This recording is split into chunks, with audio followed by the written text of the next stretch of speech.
Yo, what's poppin', Bagel Bros, and welcome back to another Patreon rant. If you want one of these for yourself, be sure to join the $15 tier on Patreon. This one comes from Funky Boy Haas, who says, rant about the Season 1 era of Crunchy Bagels, and how your videos have grown and changed ever since the olden days, and how those videos hold up today. Not at all, I'd wager. Well, you're about on the money. Now, I will give a disclaimer to begin with.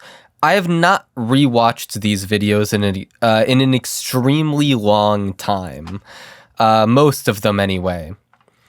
Like, some of these, I'm looking at all of them. Like, some of them I probably haven't looked at since I posted them. And so a lot of this is based on memory. Yeah, like Edgy, Scribble.io. Been many years since I looked at that. And that video is private now. That's right.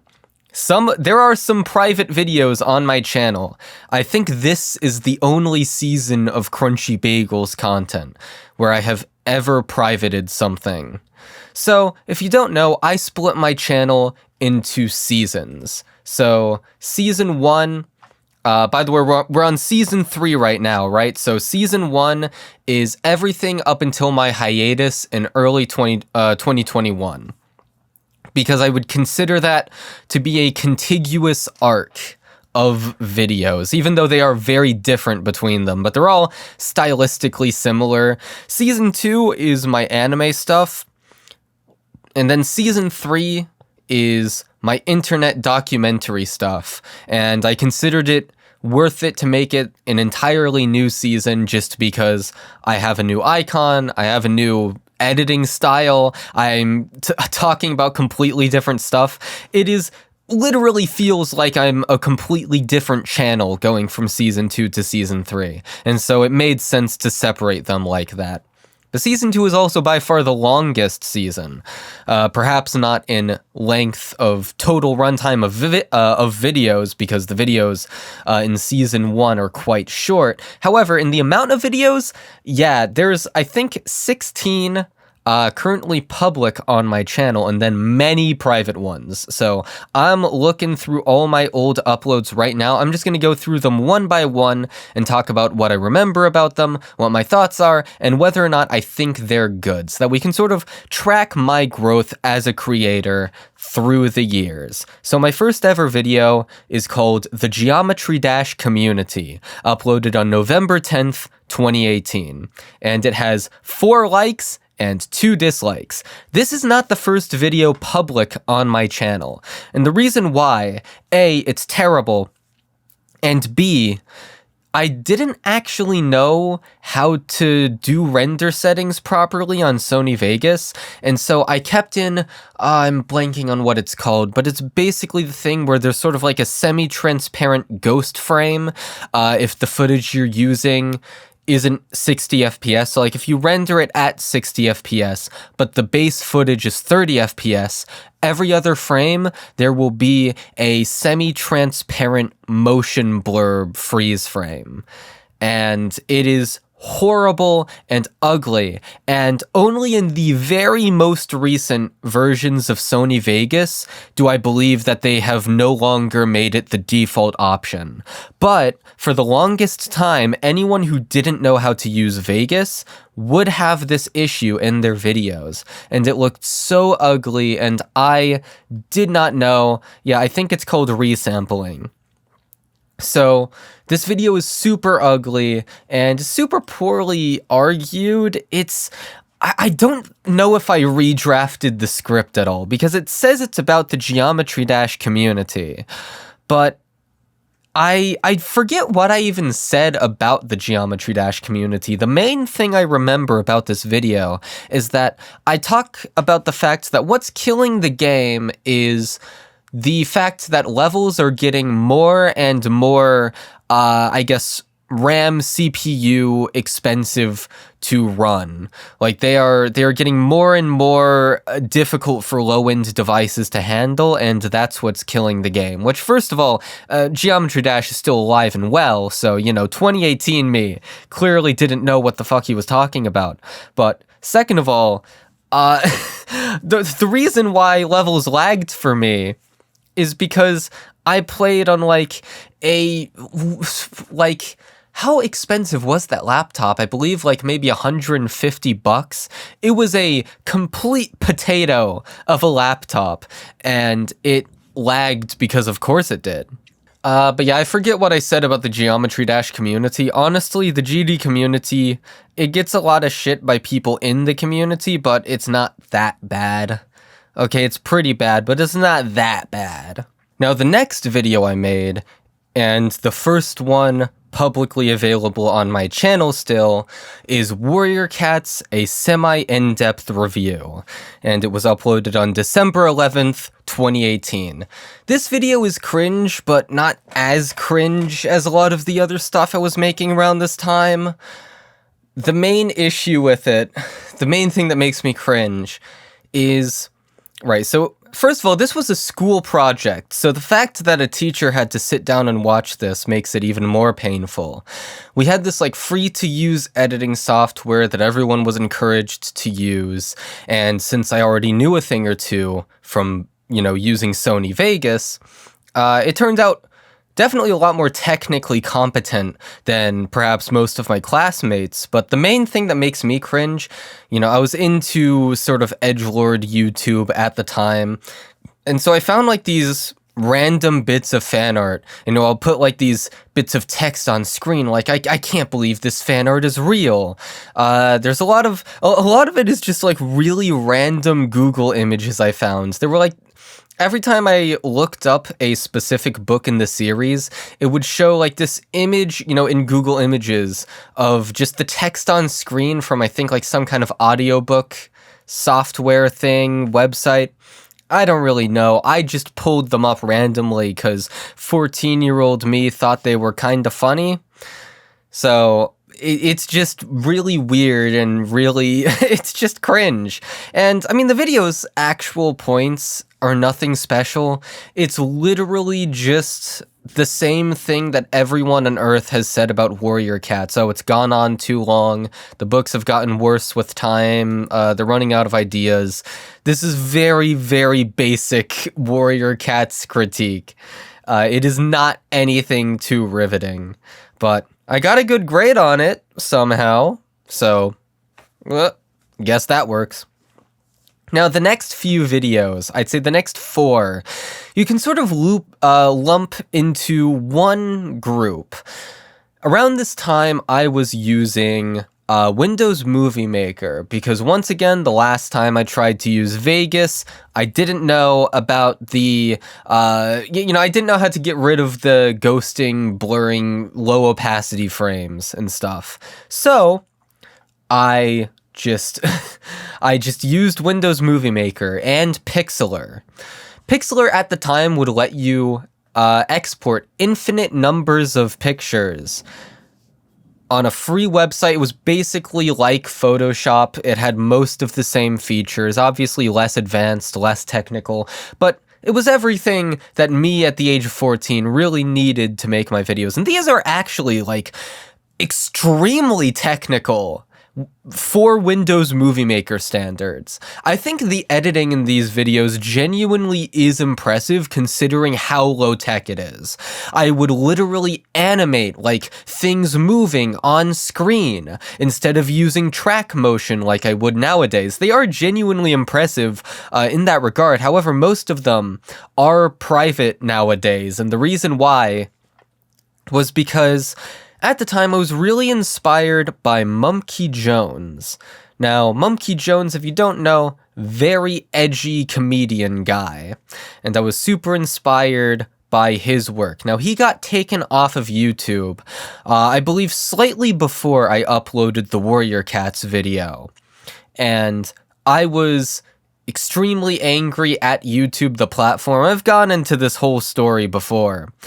But the long and short of it is, I wanted to make my own edgy comedy videos, and they are cringe-inducing, as I recall. And obviously, because the whole point is to be edgy, Uh, I would not want them on YouTube today for the most part. It's sort of a mix between lol random humor and edgelord humor. I remember the Crunchy's Guide to Becoming a Teacher, right? So first of all, literally a ripoff of Declassified Survival Guide, but second of all, I think I literally steal a joke from Mumkey Jones about a teacher drinking on the job, but like in secret. They just put vodka in a water bottle or something like that.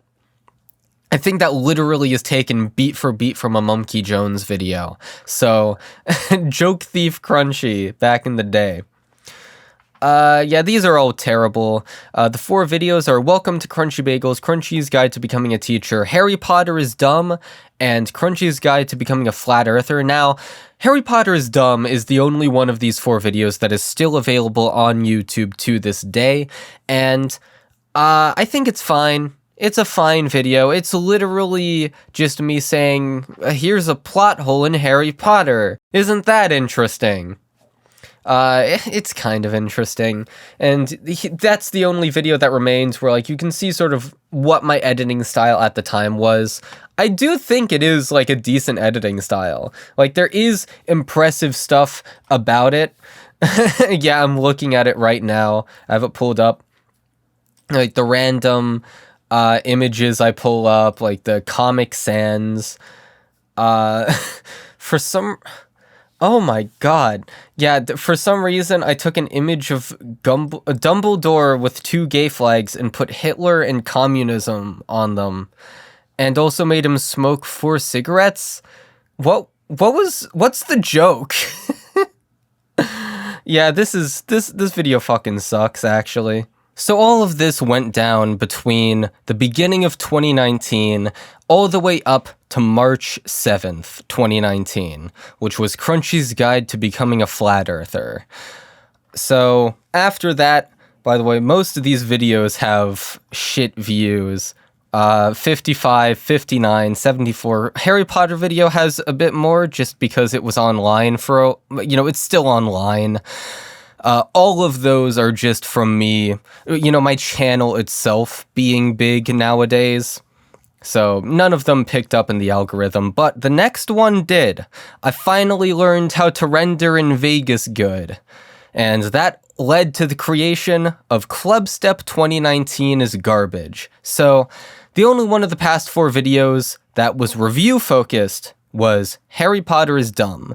And that is kind of the direction my channel goes, sort of.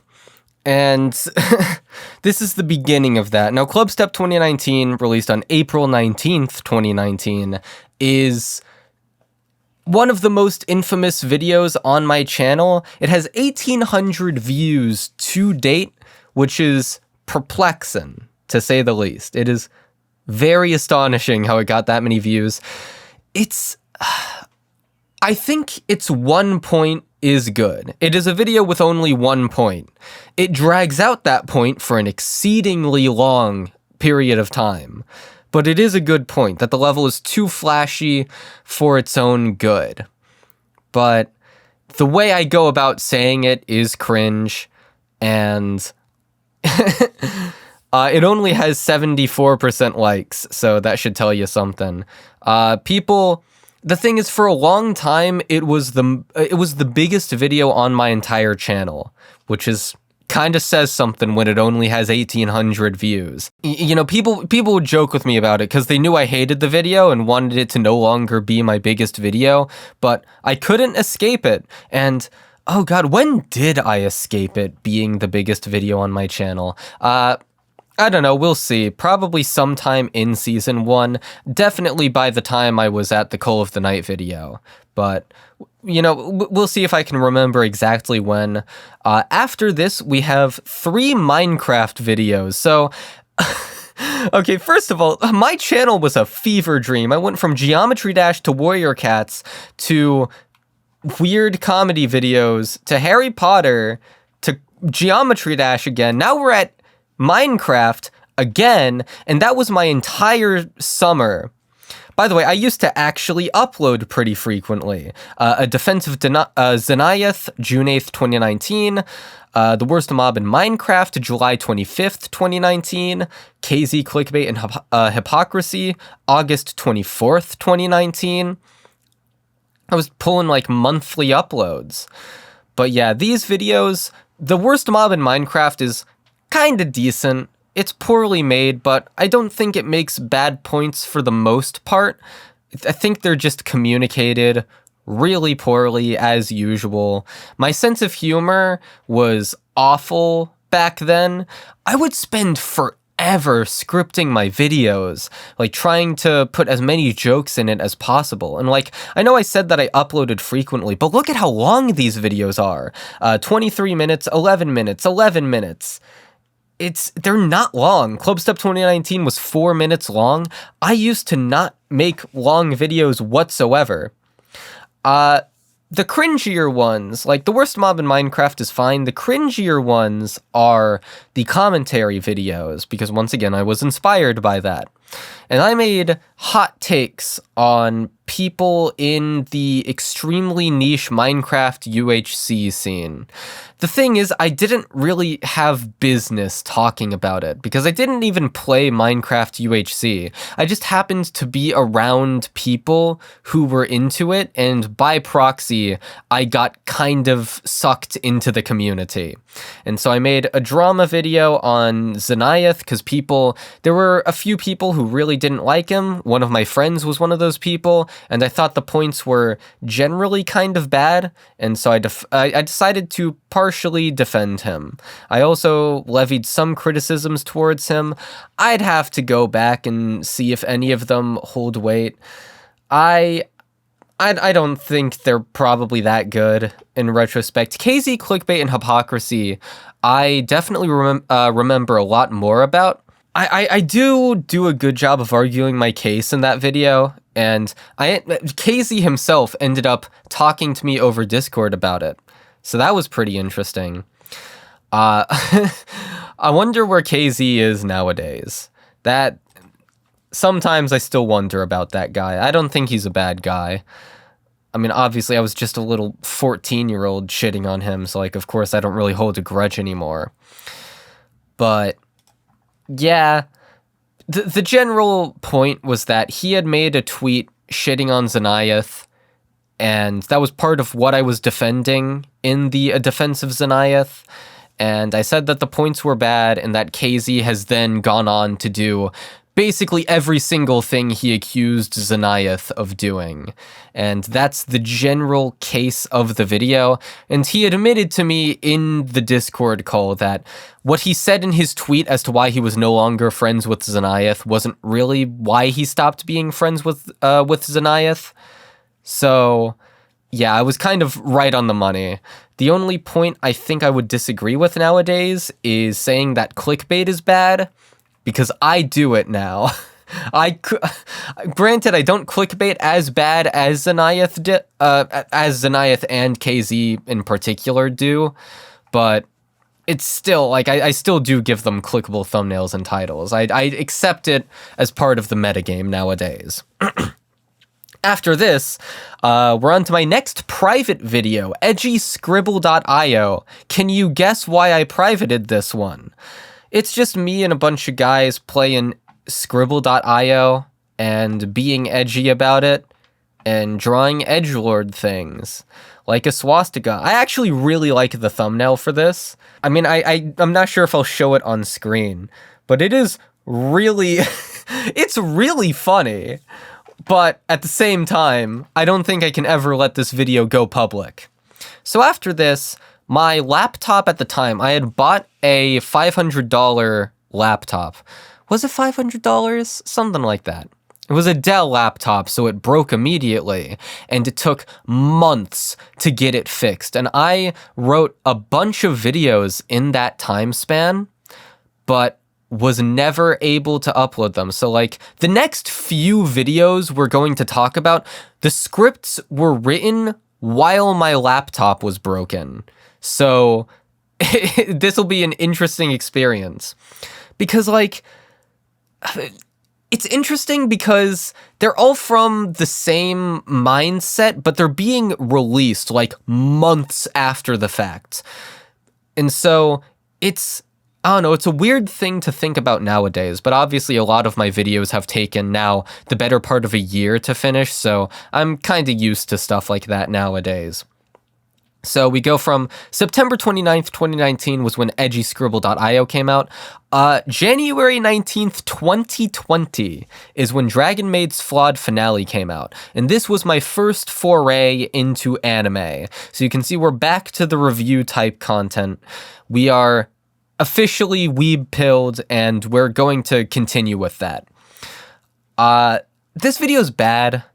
This video is really bad. I try to look for plot holes in the finale of Dragon Maid, and one of them holds weight. Some of them are just me not getting the point of the show. Like I say, isn't it interesting how Toru's dad actually has a point? Yeah, he does have a point. The point of the episode is that it's not a good point. He has a point because he's a realistic character. So that's just me being dumb. So overall, bad video, but it was my first anime video, so whatever. Hawk Tua, this was originally called Eve Crafts an Item. And people, it has skyrocketed in views ever since I called it Hawk Tua. I literally just called it that as a joke one day to see if it would get views, and it did. So that's hilarious. Now, the next video is another one that is no longer online. Not because I privated it, but because it's actually blocked worldwide due to copyright. Granted, if it wasn't blocked due to copyright, I'd probably private it. Now, it has been a long time since I've watched the crusade against Minecraft UHC YouTubers. But what I remember about it is that it is an extremely poorly researched commentary video, essentially just going after people's content in Minecraft. The thumbnail is really funny once again. I mean, I might show it on screen, but I basically got a bunch of my friends to help voice it for me, who are all children just like me. Yeah, it's bad. It's really bad. I remember that it is just extremely caustic, is how I would describe it. I have an extremely smug tone throughout the entire thing, and it's not funny, and it's really boring. I think it takes 5 minutes for me to even make a point. It's really bad, and overall, I should die. Now, the next video, and everything after that up until the Nyan Neko Sugar Girls video, is about anime. This is when I officially become an AniTuber. April 6th, 2020. And these are when the videos gradually get better. So a lot of the past videos have been extremely, either I'm very smug in them, or I'm an edgelord, or they're just plain amateur because I didn't know how to edit very well. When you make a 40-minute video on Minecraft UHC YouTubers, you kind of get better at editing by default. And there's actually a lot of really creative edits in the Crusade video. I'd have to go back and look at some of them, but I remember being really inspired by Knowledge Hub at the time, and he has a really interesting, I don't know how to describe it, but very bright and poppy editing style that looks like it's straight from the 90s. It's interesting, and I took some inspiration from that for the UHC video, so it's really creative, just not technically proficient. The Lucky Star Conundrum obviously isn't technically proficient either, but you can definitely see a lot more intentionality behind my edits, a lot more creativity. It's also a 6-minute video, and by the way, I was saying, okay, so the Dragon Maid video and the Crusade video were both written in the time span that I didn't have a laptop. And I remember almost every day at school, I would be writing one of these two videos, right? The Lucky Star Conundrum, I was just really inspired to write shortly after the Crusade video. You'll notice On March 29th, I put out Crusade. April 6th, the Lucky Star Conundrum comes out. That is literally 8 days. 8 days. That is a week. It is kind of insane to think about my output at the time. And by the way, after like post Crusade, post getting my laptop fixed, I am a machine when it comes to getting videos out. You will see. So the Lucky Star Conundrum, 6-minute video, some fun edits, and I think its basic point is really interesting. I think this is the first video where I had a fucking good point.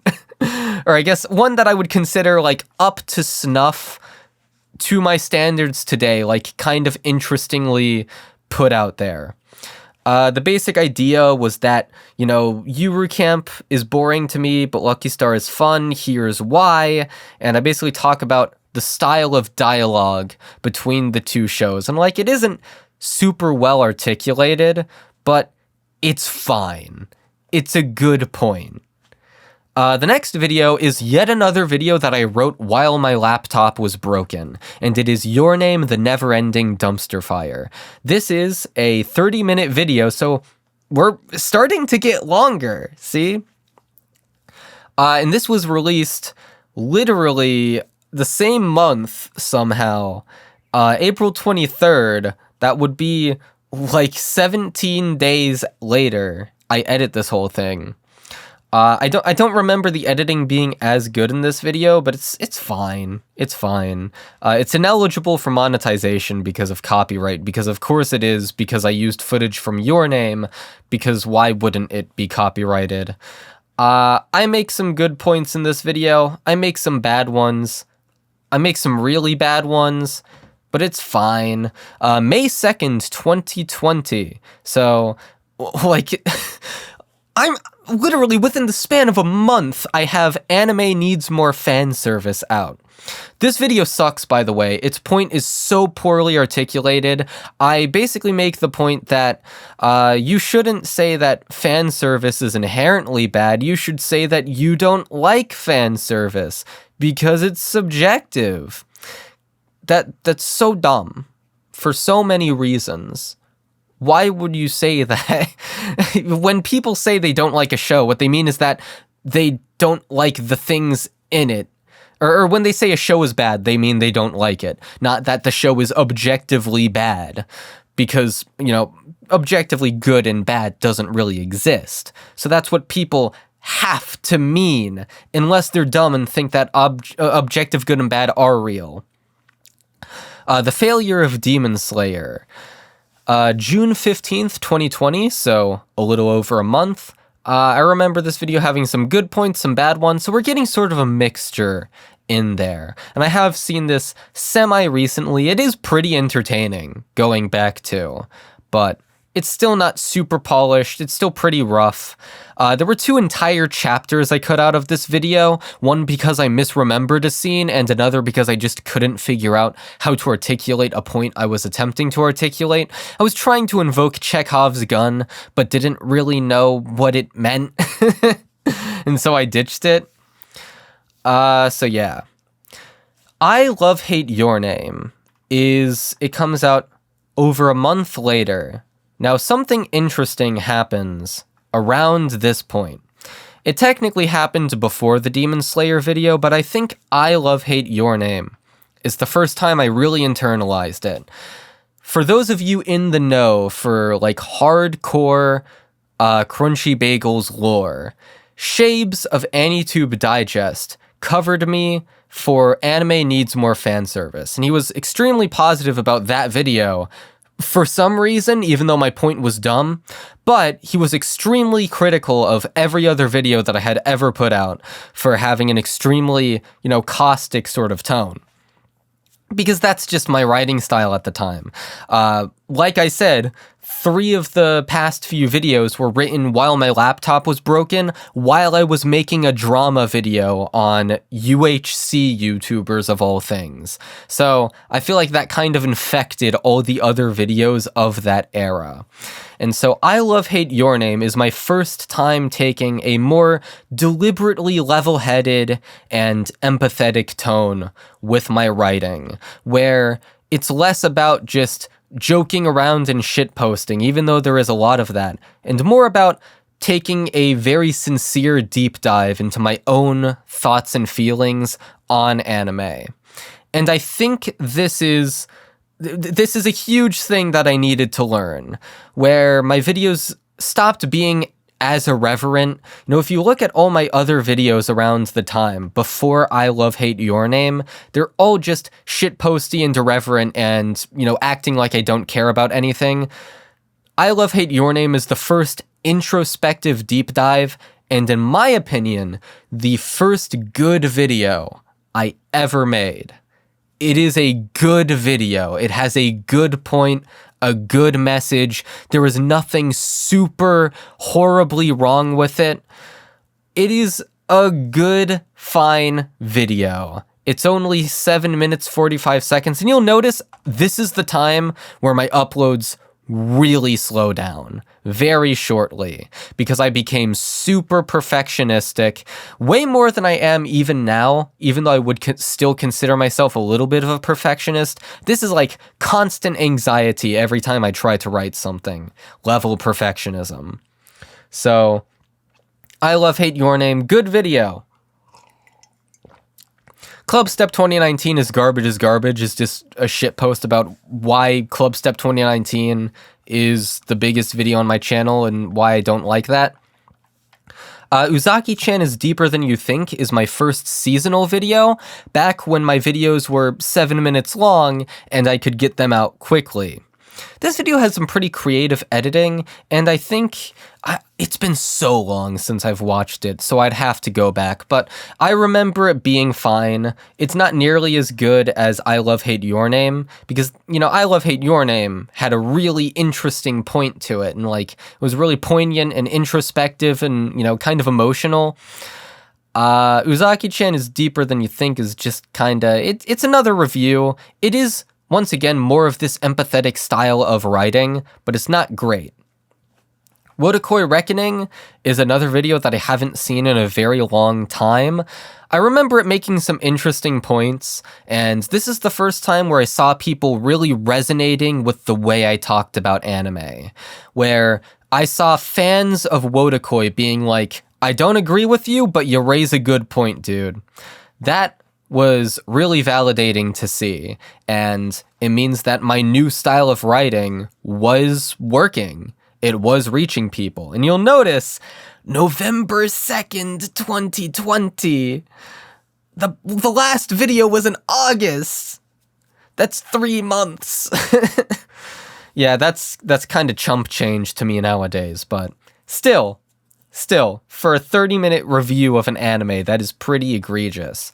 And then, February 7th, 2021, you can tell I was really bad with my perfectionism around this time. But the Tonikaku Kawaii video is also pretty good.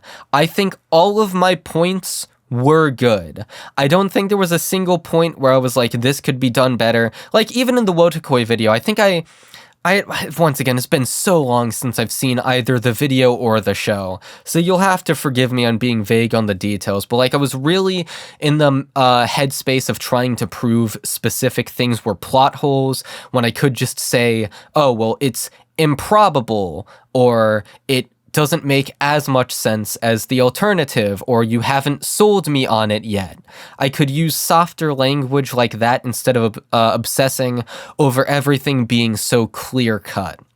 But for the Tonikaku Kawaii video, aside from a few jokes that I don't think are funny, it's pretty good. I'd say that's another good video. And finally, the last video of Crunchy Bagel Season 1, right before my hiatus when the perfectionism and anxiety just got too bad for me, was Gabriel Dropout is a comedic masterpiece. I've heard from some people that this video isn't that good. I still like it. It also didn't take that long to get out. 21 days after the Tonikaku Kawaii video. That's pretty good. Only 3 weeks. Granted, it is only a 14-minute video, but still, that's an improvement. I basically just talk about its comedic style, the things it does to be funny, and like it don't go super in depth or anything, but it is like a basically fine video. And I think I make good points and say good things, and it is generally interesting for its extremely short runtime. And that concludes Crunchy Bagel Season 1. Overall thoughts? You can see how I became the creator I did today through it. I think that is the season where I had the most growth. Not in terms of subscribers, but in terms of how good the content was. Another thing that I need to remind you. First of all, I think even at the very end, Clubstep 2019, I'm pretty sure was still my biggest video. It isn't nowadays, but I think it was when I went on hiatus. So that's kind of sad. Second of all, I only had 200 subscribers this whole time. That is as big as I ever got. I didn't reach 1K until after the Call of the Night video. Obviously now I have 32K, so quite good.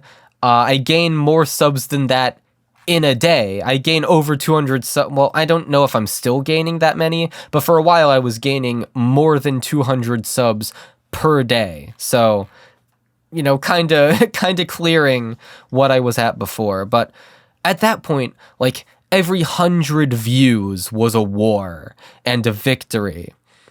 It's interesting to look back on, and you can see how I went from extremely memetic, shitposty content onto actual introspection and intrigue and emotions, and also how I became really slow at uploading. I'd love to do something like this for Season 2 as well. It is quite a bit shorter, but I remember those videos better, and I had my brain on more when making the Season 2 videos, so that would be interesting. And hey, maybe someday I can even do it for Season 3. Right now, it only has 4 videos, which I'm supposed to be working on yet another Season 3 video today.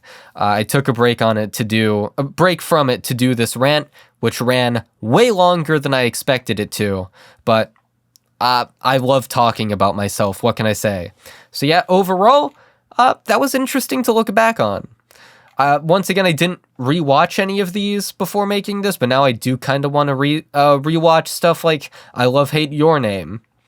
And probably, I don't know, Tonikaku Kawaii I did rewatch a bit ago, probably over a year, maybe 2 years ago. Gabriel Dropout is a comedic masterpiece. It's been a hot minute since I watched that, so I could go back to it. Wodokoi Reckoning, I have a bit of intrigue for. And then obviously a lot of stuff before then I would not be caught dead rewatching because I would cringe to death. But yeah, that's about it. See ya.